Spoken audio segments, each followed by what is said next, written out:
You've explained that the Overwatch matchmaker process is designed to keep players at a 50% win rate. I think it's just a fascinating topic.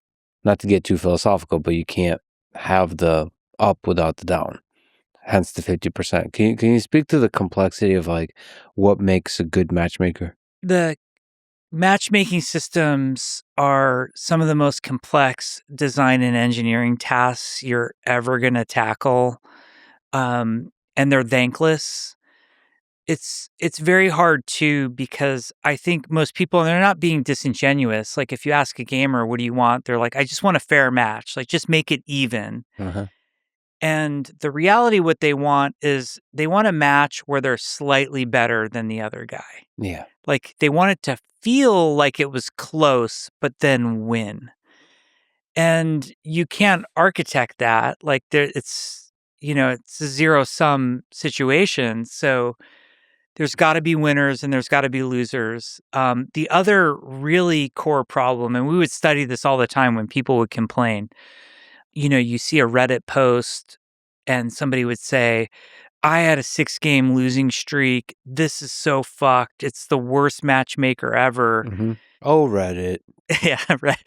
I love Reddit. But Me we would too. look up that person's account. I would do that all the time. I love looking up people's accounts and seeing what Yeah. would happen. It's like, yeah, he had the 6-game losing streak. He had an 8-game winning streak before that. Yeah.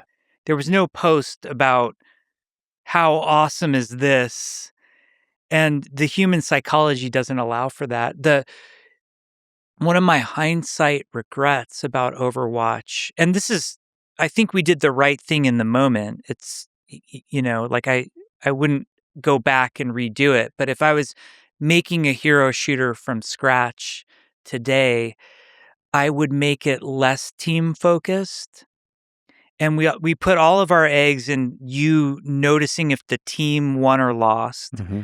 And we downplayed your individual contribution as much as possible. There wasn't a scoreboard.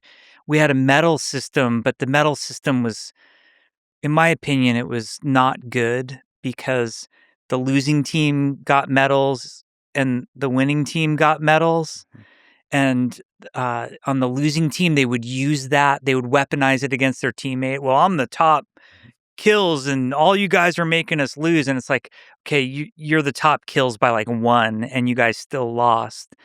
So I would, if I was to redo it today, or for any aspiring hero shooter makers out there, I would actually downplay the team factor and try to put more focus on individual contribution Mm-hmm. because that's just how people play. They're selfish.